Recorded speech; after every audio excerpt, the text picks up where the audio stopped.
Baik, masih bersama saya di program Rahasia Sukses Santri OPOP Jawa Timur, Pesantren Berdaya Masyarakat Sejahtera. Kiai, berbicara tentang alumni, tentu setiap tahun ratusan bahkan mungkin ribuan alumni yang dilahirkan oleh pesantren ini. Profesi mereka rata-rata tadi Kiai menyampaikan tidak hanya sebagai muballigh, dai, guru ngaji dan seterusnya, tetapi juga sebagai entrepreneur atau wirausahawan. Di OPOP Kiai, kita ada 3 pilar. Menyikapi 3 pilar OPOP ini mungkin ada yang mau Kiai sampaikan?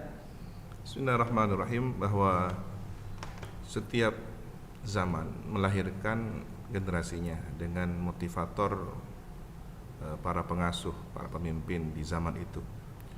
Karakter kepengasuhan Kiai Samsul yang pendidik, penggagas awal membuka masyarakat ilmiah secara keilmuan, lebih mendorong di saat itu para santrinya sebagai guru ngaji, guru langgar. Maka tidak mengherankan jika kita merunut kepada jumlah data santri di tahun 50-an, 60-an dari lulusan didikan beliau. Mereka adalah para pendidik, guru alif ba'ta. Berbeda dengan era kepengasuhan Kiai As'ad. Lahirlah pejuang. Kemudian selain para kiai, pemangku pesantren, rata-rata lembaga yang diasuhnya adalah lembaga pendidikan yang memiliki sistem kurikulum. Ini di era Kiai As'ad sudah tertata cukup baik. Ada madrasah, ada lembaga-lembaga pendidikan umumnya. Seiring itu juga terus disertai dengan hal yang tentunya bersifat kebutuhan. Maka disinilah menyertai adanya perekonomian. Kalau di era Kiai Samsul mungkin banyak petani, di era Kiai As'ad mulai ada pengusaha. Nah, di era Kiai Fawaid inilah ketika manajemen kemudian entrepreneur sudah banyak dikenal konsepnya, maka lahir beberapa alumni dengan karakter yang berbeda di zamannya. Tentu berbicara profit ala pesantren harus dicatat dengan keberkahan, ya, tambahan kebaikan di atas suatu usaha baik. Nah, itu orientasinya. Jangan kemudian kita melihat berapa omset yang diperoleh, tetapi untuk apa. Nah, ini juga penting. Boleh jadi perorangan berbeda omset itu, tetapi yang kalkulasi nominalnya lebih besar belum tentu peruntukannya besar untuk kebaikan perjuangan misalkan. Nah, ini kan juga harus ada standar pemahaman yang sama tentang keberhasilan itu sendiri, sukses itu sendiri ala santri. Nah, ini mungkin perlu kita sepakati bersama. Bahwa ada keberkahan ya, ada yang baik di atas kebaikan. Betul. Saya dengar Kiai, kalau alumni pesantren ini banyak juga ya yang akhirnya mendirikan pesantren. Sepengetahuan Kiai, alumni sini yang sukses mendirikan pondok di mana saja Kiai? Ya, di berbagai daerah, di Madura sendiri, di Jawa Timur juga, bahkan di luar Pulau Jawa seperti di Kalimantan. Ini terus berkembang hingga hari ini. Yang terakhir kita mencatatnya juga di Jambi, di Sumatera. Nah, ini menunjukkan bahwa pengabdian para santri di masyarakat semakin mendapatkan tempat di hati mereka, para masyarakat. Yang mungkin menyemangati kita untuk mendampingi mereka secara kekuatan ekonomi. Karena ketika berbicara pesantren pasti berbicara Islam. Betul. Islam berbicara sejarahnya, tentu ada satu kekuatan selain akidah, keyakinan, dan keilmuan. Di antaranya adalah perangkatnya, selain beberapa perjuangan, strategi dan lainnya adalah ekonomi, strategi ekonomi. Luar biasa.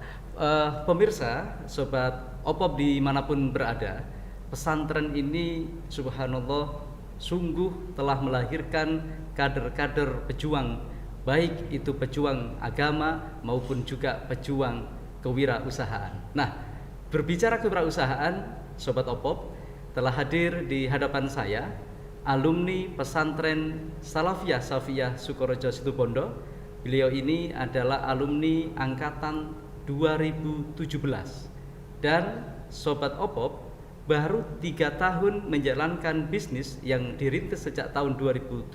Sesaat setelah beliau ini lulus dari pesantren, hari ini omsetnya sudah mencapai 300 juta per bulan dengan 6 varian produk. Siapakah dia?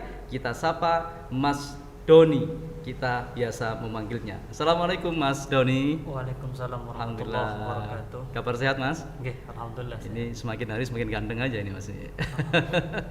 Jadi usahanya sekarang sudah 6 produk ya Mas ya? Oke, 6. Dengan omset antara 150 hingga 300 juta per bulan itu ya? Bulan.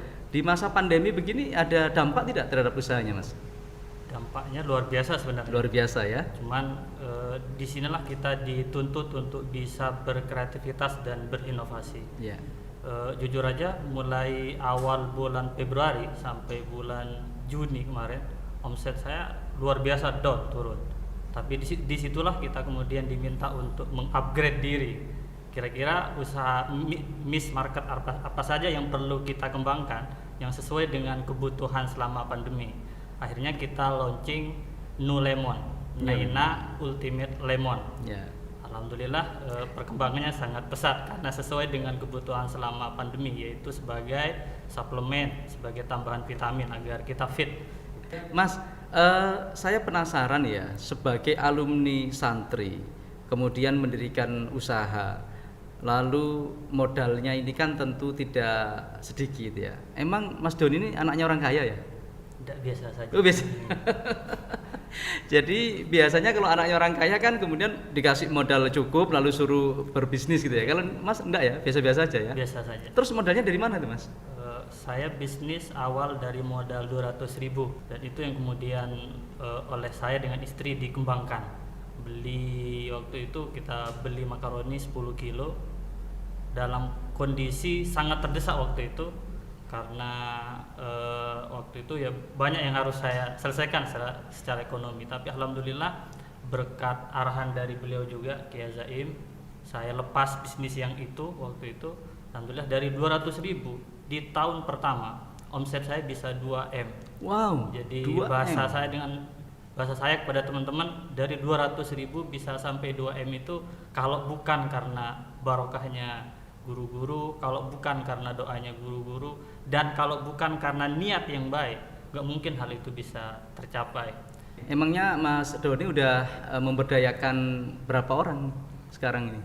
Saya modelnya karena saya adalah prinsipnya adalah pemberdayaan, maka saya pakai sistem padat karya. Oke. Jadi semuanya tidak saya kerjakan sendiri, artinya gagasan dari kami, kemudian bagaimana pelaksanaan teknis di lapangan, kemudian kita panggil beberapa orang tetangga, teman kerabat, kita kasih konsepnya, kita kasih ilmunya, kamu kerjakan.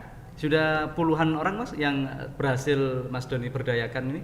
Untuk satu miss aja, misal kayak lemon itu sampai 20 orang. Wow. 20 orang. Rata-rata 20, kalau 6 kali produk bisa ratusan orang ya, diberdayakan oleh satu alumni. Kita bayangkan kalau 10 alumni 1.200 ya.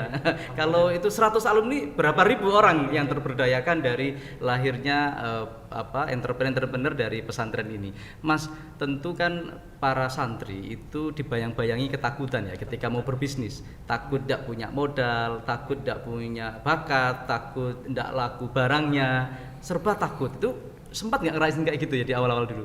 Sifat takut, khawatir itu pasti ada. Pasti ada itu ya. Manusiawi banget. Tapi tadi itu bahwa selama bisnis kita mindsetnya sudah benar, bahwa itu adalah sebagai wasilah untuk nolong orang. Tapi kemudian yang penting adalah kita sering lupa perlu mengupgrade diri, upgrade ilmunya. Setiap sesuatu itu pasti ada ilmunya. Yang namanya amal tanpa ada ilmu sebagai ruhnya ya mati. Maka disinilah kemudian saya mencoba mengikuti beberapa workshop, training baik online maupun offline, sampai saya ke Jawa Barat berapa kali bolak-balik ikut itu, mencari ilmunya itu gimana caranya, sehingga kekhawatiran saya kemudian lambat laun itu kemudian menipis. Saya karena tadi itu optimis, iya, ilmunya kita dapat, insya Allah bisa terus bertahan hingga saat Mas, ini. Waktu itu nikah dulu atau bisnis dulu Mas? Nikah dulu. Biasanya sih Istri itu kan pingin punya suami yang berpenghasilan tetap tuh. Nah, wirausahawan itu kan tidak tetap gitu ya. Kadang naik, kadang turun, kadang nol gitu, kadang minus. Terus gimana itu sikap istri waktu itu, waktu Mas mau bilang aku mau berbisnis nih Dek gitu, gimana waktu itu? Justru kalau saya terbalik. Oh, Justru yang optimismenya tinggi itu terhadap bisnis justru istri saya. Bahkan sampai salah satu cerita bahwa dia pernah dari dalam kamar selama 6 bulan dapat reward mobil. Yang waktu itu oleh Kiai Zaim saya dipanggil bahwa suruh kesimpulannya bisnis itu syubhat gitu. Jadi saya bismillah karena ini petunjuk guru saya harus lepas. Ternyata alhamdulillah berkat keikhlasan tadi itu melepas barang syubhat, kemudian berkembang menjadi seperti yang kita rasakan saat ini. Jadi itulah bedanya bisnisnya santri dengan yang non santri itu. Yang syubhat aja ditinggalkan, apalagi yang haram gitu. baik. Iya, pemirsa, Sobat Opop dimanapun Anda berada, terakhir menarik sekali untuk kita bahas bahwa santri itu beda dengan non santri. Subhat aja ditinggal, apalagi yang haram. Nah, inilah kelebihan kalau kita berbisnis dengan santri. Bagaimana berbisnis sesuai syariah yang dituntunkan oleh Allah melalui Rasulullah Shallallahu Alaihi Wasallam. Baik, pemirsa, Sobat Opop dimanapun Anda berada, kita akan kembali setelah ini tetap dalam program Rahasia Sukses Santri Opop Jawa Timur, Pesantren Berdaya Masyarakat Sejahtera.